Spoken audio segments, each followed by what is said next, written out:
Je présenterai le premier moitié et mon partenaire le deuxième moitié.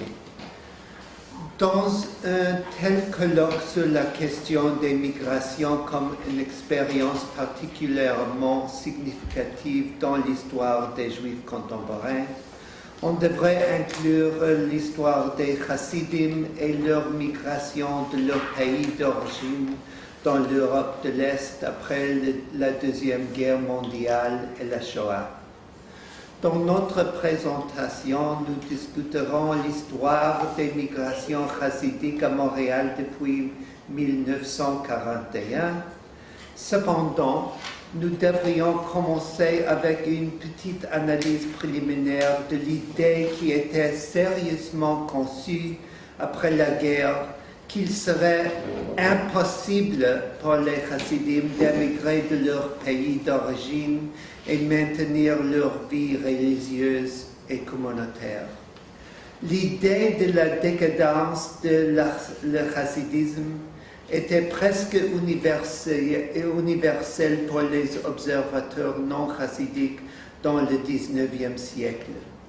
L'historien Simon Dubnov, par exemple, a écrit dans l'article sur chassidisme dans le Jewish Encyclopedia au commencement du XXe siècle.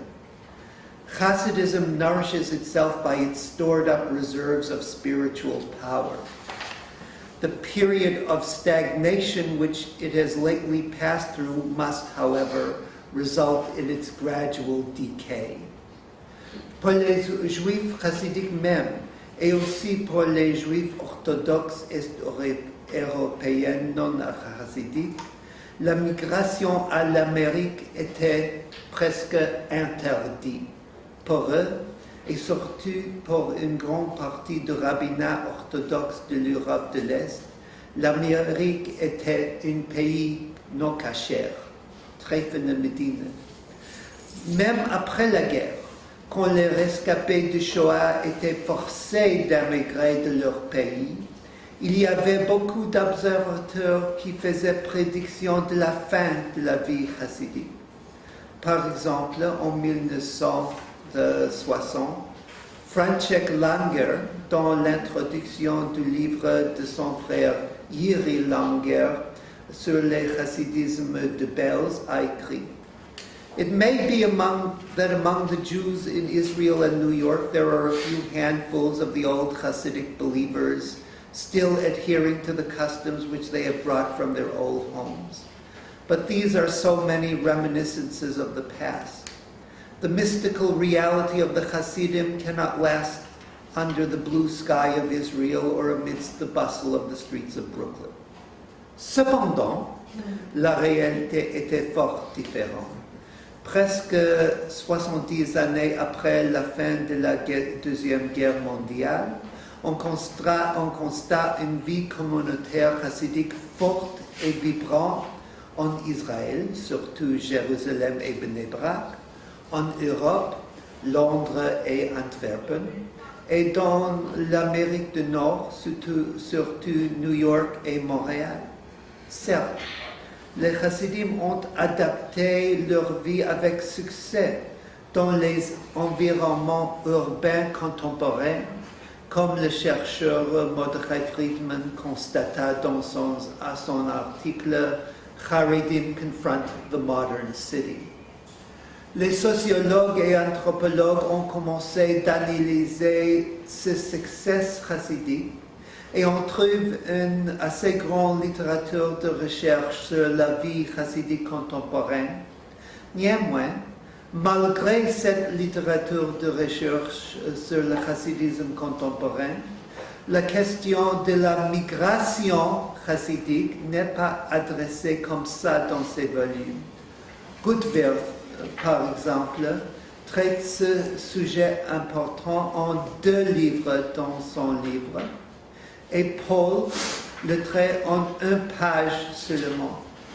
Certes, tous ces chercheurs sont d'accord que les communautés chassidiques contemporaines sont les résultats d'une grande migration après la guerre, mais on traite dans leur étude surtout de la communauté en place et pas de la migration même.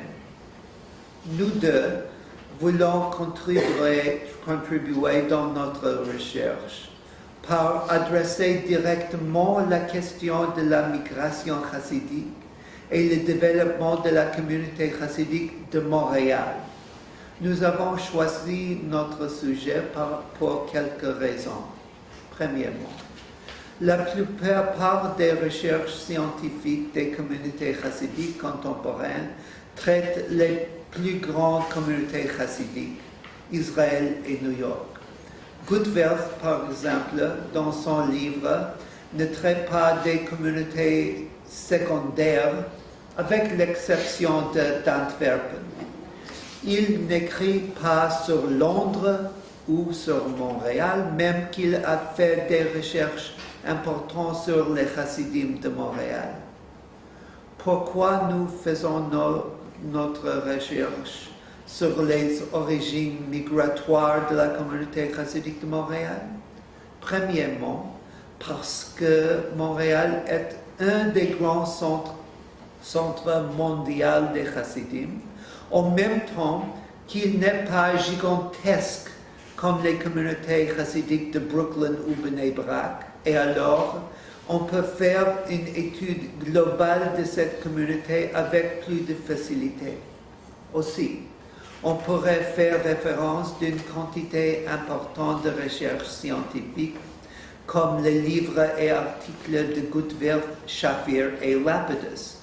On pourrait aussi prendre avantage des études démographiques importantes sur la communauté chassidique de Montréal préparées par Charles Shachar et les ressources archivales communautaires et internes.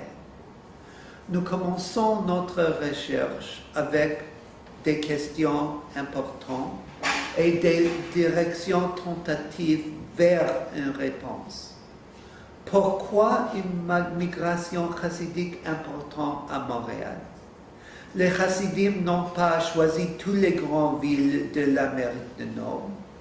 À Chicago, par exemple, une communauté chassidique d'importance ne développa pas. Quelle était l'attraction de Montréal pour les chassidim et ou leurs grands rabbins? Est-ce que c'était la structure communautaire juive de Montréal après la guerre, le rabbinat de Montréal, le système de cacheroute, l'atmosphère envergure européenne de cette communauté juive de Montréal, avec la prévalence de la langue yiddish dans les cercles communautaires juifs? Quel était le rôle des lois du Québec dans les choix des chassidim d'émigrer à Montréal? Dans cette catégorie, on devrait examiner le support financier pour les écoles juives, les lois pour encourager les grandes familles sur le plan financier et l'assurance maladie. Quel était le rôle de l'ambiance catholique et généralement traditionnelle du Québec dans les années 40 et 50, le grand noir sur avant la Révolution tranquille? Quel était le rôle des mariages pour augmenter la communauté chassidique avec des épouses étrangères, par exemple des communautés chassidiques de Belgique ou Israël? Merci. Même si la banque de données sur l'immigration hassidique à Montréal n'est pas pleine, elle n'est pas entièrement vide non plus. À travers les archives juives canadiennes, on ne retrouve pas beaucoup de données numériques, mais il ne manque pas d'informations qualitatives. En effet, en regardant des cas individuels, on peut commencer à voir un modèle d'immigration. Pour commencer, je vais tracer l'histoire de quelques congrégations hassidiques à Montréal dont les racines datent d'avant la Deuxième Guerre mondiale pour comprendre un peu leur évolution. D'abord, je parle de la communauté Vignitz. Établie à Montréal entre-guerres, la congrégation était munie déjà dans cette période d'une synagogue, un abattoir rituel à Shochet ainsi qu'un bain rituel à mikveh, des nécessités pour une vie chassidique et des choses qui étaient assez rares durant cette période. Des abattoirs rituels, non, mais surtout avoir son propre mikveh, son propre bain rituel, ce n'était pas tellement commun à cette époque. Mais aussi, elles avaient un lien très fort avec le grand rabbin qui était à l'époque en Europe. Et après la guerre, quand il est parti en Israël, les chassidim de Vizhin savaient qu'il y avait à Montréal déjà une communauté déjà à moitié au moins établie. Ce fut semblant pour la communauté Lubavitch. Ils avaient déjà établi une synagogue à Montréal dès 1910, peut-être encore avant. Et donc en 1941, quand quelques Lubavitch cherchaient à quitter l'Europe, ils se trouvaient envoyés par le grand rabbin, le rabbi qui était à cette époque à New York, à Montréal pour solidifier la communauté et la présence de Lubavitch à Montréal. Finalement, la synagogue des Bobeuf fut aussi établie à Montréal en 1935 avec l'arrivée du rabbin Elimelech Zeinger qui a été envoyé à Montréal par le grand rabbin de Bobeuf en Europe. Mais toutes ces communautés, même étant établies avant la guerre, recevront la majorité de leurs membres juste durant les années d'après-guerre et encore en 1956 après la révolution hongroise. Donc, ils étaient des petites communautés qui commençaient à croître beaucoup plus dans les années d'après-guerre. Comme les autres, cette congrégation verra sa plus grande croissance avec l'arrivée des survivants de l'Holocauste. Mais aussi, comme les autres, elle représente une présence chassidique qui influencera le choix de destination d'immigrants chassidiques toujours déplacés. Certes, on ne peut pas oublier qu'à la fin de la Shoah, des survivants n'avaient souvent pas de choix dans leur pays d'immigration, et donc une partie de la décision est certainement due aux causes pragmatiques. Et qu'est-ce qu'il y a des communautés qui sont établies après la guerre? Bon. Le rabbi de Klausenberg, qui est un survivant de la Shoah et qui était pendant plusieurs années dans un camp de personnes déplacées en Allemagne, est résidé au Nouveau-Jersey dans la fin des années 49. Fin des années 40, il y avait beaucoup d'influence sur la chassidification de Montréal. Premièrement, avant même de venir aux États-Unis, quand il était toujours en Allemagne, il commençait à réorganiser la vie chassidique en Europe et aussi il conseillait du monde de venir à Montréal. Parce qu'il savait que déjà, ils avaient déjà des adeptes ici, déjà ils ont commencé à faire un peu une communauté, à créer des institutions, donc il commence à envoyer du monde à Montréal. En même temps, il envoie des adeptes à Montréal pour commencer à bâtir une présence institutionnelle. Ce qui arrivera à la communauté Klausenberg, c'est qu'ils seront déplacés par une grande vague d'immigrants chassidiques qui viennent d'après la guerre, qui sont d'origine hongroise, et les communautés chassidiques hongroises sont beaucoup plus ségrégationnistes et isolantes que les communautés qui sont venues avant la guerre. Donc, il y a une petite bagarre entre les plus conservateurs et les un peu plus modernes. Donc là, quand je parle des communautés très conservateurs, je parle des communautés qui se sont établies après la guerre seulement, ils n'ont pas quitté l'Europe avant la guerre, dont je parle de Belz, Satmar, Tosh, Square et d'autres. Ils ont tous sous le contrôle direct d'un rabbi qui est d'habitude très proche, d'habitude à New York, mais le rabbi de Belz est en Israël, et le rabbi de Tosh est ici à Montréal. Juste un petit mot sur la communauté belge, parce qu'aussi elle représente un modèle d'immigration un peu différent. Le groupe fondateur de la communauté belge à Montréal fut arrivé au début des années 50. Okay? C'était des survivants de la guerre qui sont partis de Pologne, de la Galicie, de l'Hongrie, et ils sont déplacés à Anvers. Ils sont allés à Anvers parce qu'ils ont voulu rester en Europe, ils ont voulu garder un peu ce goût européen traditionnel. Ils avaient toujours une crainte envers l'Amérique du Nord, donc ils ont décidé de rester en Europe aussi long que possible. Dès 1950, dès l'éclat de la guerre coréenne, ils s'enfuient. Okay? Ils ne veulent plus rester en Europe, ils ont peur qu'il va éclater une troisième guerre mondiale, ils s'enfuient et ils sont dirigés par le rabbin de venir à Montréal. Ils arrivent en 1951 et 8 mois après leur arrivée, ils commencent déjà à établir leur propre institution. Ils commencent déjà à schismer avec les autres communautés chassidiques à Montréal, ils commencent à s'identifier eux-mêmes. En 1943, pour encore renforcer le groupe, le rabbin de Belz envoie le rabbin Neumann, qui était survivant de l'Holocauste. Après la guerre, il est rentré dans sa ville natale à Pupa, en Hongrie. Il n'a pas pu rester là-bas, il est allé dans un camp de personnes déplacées. Après ça, il s'est déplacé à Anvers, où il a ouvert une académie rabbinique. 1951-52, il est envoyé à Melbourne pour diriger la communauté hassidique là-bas. 1953, il est envoyé à Montréal pour diriger la communauté belge à Montréal. Je peux vous dire qu'il arrive à Montréal, probablement il y avait 25-30 familles. Aujourd'hui, on doit dire que Bells compte au moins 500-600 familles. Donc, il vient de mourir il y a 5 ans. Donc, il était là pendant 50 ans. Il était vraiment un dirigeant de la communauté. Il était très connu. Il était très savant. Il recevait beaucoup de questions de partout dans le monde. Donc, c'était vraiment une personne internationale, de statut international. En 1953, le dernier dont je vous parlais, le rabbi de Tosh, de Nier-Tosh en Hongrie, il arrive et il établit une communauté en 1963 à Boisbriand. Donc une communauté hassidique entièrement isolée à l'extérieur de Boisbriand. Le rabbin de Tob ainsi que le rabbi de Sambo, le rabbi de Schotz arrivent aussi, après la guerre, sûrement attirés par la richesse et la diversité chassidique déjà en place à Montréal. Donc, qu'est-ce qu'on peut conclure un peu de cette brève histoire? Surtout, on se pose la question de pourquoi certains de ces groupes ont réussi au niveau démographique, tandis que d'autres demeurent très petits ou même n'existent plus. La communauté Bobov compte aujourd'hui, c'était établi en 1935, il compte aujourd'hui 30 familles, 40 familles. La même chose avec la communauté Munkach. La communauté Sakma ou Tosh, il compte au moins 1 millier de familles, ils ont commencé avec le même nombre de personnes il y a 50 ans. Donc, certains groupes ont vraiment réussi, d'autres non. Les communautés contemporaines les plus réussissantes ont 3 caractéristiques en commun.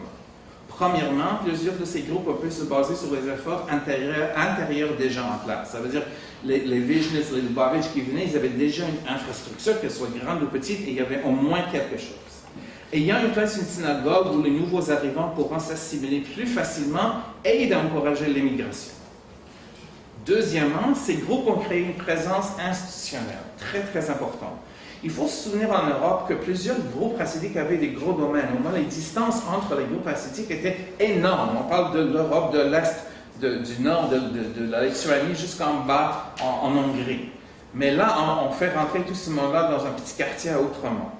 Donc, ce qui arrive, c'est que rendu en Amérique du Nord, où les groupes se trouvent dans les mêmes quartiers et rues, les minuscules différences deviennent très importantes. Donc, comment on s'habille, quelle sorte de coutume on met, quelle direction soit le chapeau, quelle sorte de basque on va porter, ça devient très important parce qu'on peut, si j'habitais en Europe à Vizhnitz et puis je m'en allais à Skver, c'était certain, je viens de Vizhnitz, je visite Skver, c'est connu à qui j'appartiens. À Montréal, c'est pas connu. Donc les différences comme ça en style de vêtements, de s'habillement deviennent très, très, très importantes. Où on achète sa viande. J'achète ma viande chez l'abatteur Bells, pas chez l'abatteur Safar. C'est des choses comme ça qui deviennent très importantes. Donc le succès d'un groupe hassidique en Amérique du Nord, en Europe aussi, mais surtout en Amérique du Nord, dépend de leur capacité de garder les adhérents distincts des autres. Une façon de rassurer la loyauté des adeptes est d'avoir des institutions, et d'avoir des institutions comme synagogue, école, académie rabbinique, des écoles portées, etc., qui donnera la nuance de chaque groupe. Sans une école séparée, les enfants de différents groupes chassidiques s'assimileront sans avoir une identité chassidique spécifique. Donc, la présence d'un yeshiva, d'une académie rabbinique, rassure que le groupe continuera à éduquer leurs jeunes selon leurs traditions spécifiques. La troisième nécessité pour le succès est la relation entre la communauté et le grand rabbin, le rabbi. L'appui, incluant des visites personnelles qui aident à renforcer la communauté, certes aussi à des levées de fonds qui vont contribuer à élargir la présence institutionnelle, dépendent d'une bonne relation avec le rabbi. Donc, on peut constater que les communautés hassidiques existantes à Montréal peuvent rapporter leur succès au moins à une des caractéristiques ci-dessus. En effet, on peut remarquer l'influence de plusieurs rabbis hors de Montréal sur la communauté montréalaise. Avant la guerre, le rabbi de Stratton a envoyé son fils à Montréal. Le rabbin de Vizhnitz a visité souvent, a envoyé ses fils de venir visiter aussi, et un de ces derniers est établi comme rabbin à Montréal. Donc, un fils du rabbi de Vizhnitz à New York est maintenant installé comme le rabbin de Vizhnitz à Montréal. Le rabbi de Lubavitch a envoyé un groupe de ses rabbins en 1941. Le rabbi de Bells est très impliqué directement dans la communauté montréalaise en envoyant des adeptes à Montréal, leur fournir un rabbin important dont je vous ai parlé, le rabbin Neumann, encourageant l'établissement des écoles et des institutions, en visitant récemment, il envoie son fils unique de venir donner son appui à la communauté parce que lui n'est pas en bonne santé, donc il ne voyage plus, mais il envoie son fils. La même chose avec le rabbi de Square. Le rabbi de Satmar, Bob of Klosenberg, ils sont tous les trois dans la région de New York. Il y a beaucoup de trafic entre les deux communautés. Les groupes les plus importants à Montréal aujourd'hui ont tous leurs propres écoles où ils élèvent leurs enfants dans leur propre vision de la vie chassidique. Sans ces institutions, il n'y aurait jamais eu le succès démographique qu'ils présentent aujourd'hui. Je peux vous dire que la communauté chassidique, d'après la guerre, était établie. Ils sont venus dans les années 40, mais leur première école était établie en 1951. C'est la première école d'après la guerre chassidique établie à Montréal. C'était établi sous la direction du rabbi de Kloisenberg, mais c'était vu comme allgemeine, une école universelle pour tout le monde. Bâtie en 1951, déjà 8 mois après, il y a 2 schismes. Donc, mais ces 2 schismes, c'est les 2 groupes qui sont existants aujourd'hui. Les Kloisenberg ne le sont pas. Donc, c'est évident que se séparer et se faire ses propres institutions était une nécessité pour pouvoir réussir dans ce domaine démographique. Et je finis tout de suite. Donc, comment? On peut observer une autre stratégie, c'est l'intentionnalité. Semblable à la conquête chassidique de l'Europe orientale, les leaders chassidiques comprennent que la survie et le succès dans le Nouveau Monde exigent une stratégie. En Europe, on voyait surtout vers la fin du 19e et début du 20e siècle, on voyait souvent des hommes chassidiques, des personnes chassidiques qui entraient dans une communauté qui n'était pas chassidique, mais ils essaient de prendre des positions importantes, comme l'abatteur, ou le rabbin, ou la personne qui fait des décisions légales selon la Bible, selon la Torah. Donc, ils essaient de se mettre dans des positions, dans des postes rabbiniques importants. Donc, on voit ici que cette stratégie se reproduit un peu en Amérique du Nord. La compétition pour des postes rabbiniques et le succès démographique dans le Nouveau Monde ne fut pas très différent de l'Ancien Monde, et donc on ne devrait pas être surpris de voir les mêmes stratégies de conquête se reproduisant au Canada. Donc, établir une présence institutionnelle, ainsi qu'installer un leader charismatique furent les étapes fondamentales pour avoir le succès de nouveaux groupes. Et on peut voir que les communautés chassidiques sans présence institutionnelle à Montréal n'ont pas réussi comme les autres. Donc, Vizhnitz, Satmar, Square, Belz, Tosh et Lubavitch ayant tous leur propre école et leaders respectés, même si ce n'est pas le rabbin, parce que le grand rabbin n'est pas toujours ici, mais ils ont des leaders qui sont nommés par le grand rabbin, qui sont certifiés par le grand rabbin, autorisés par lui. Ces groupes continuent à s'agrandir et développer rapidement, tandis que ceux qui sont sans école, comme Bob of Munkach, Kloisenberg, on voit qu'ils n'accroissent plus du tout. Merci. Merci.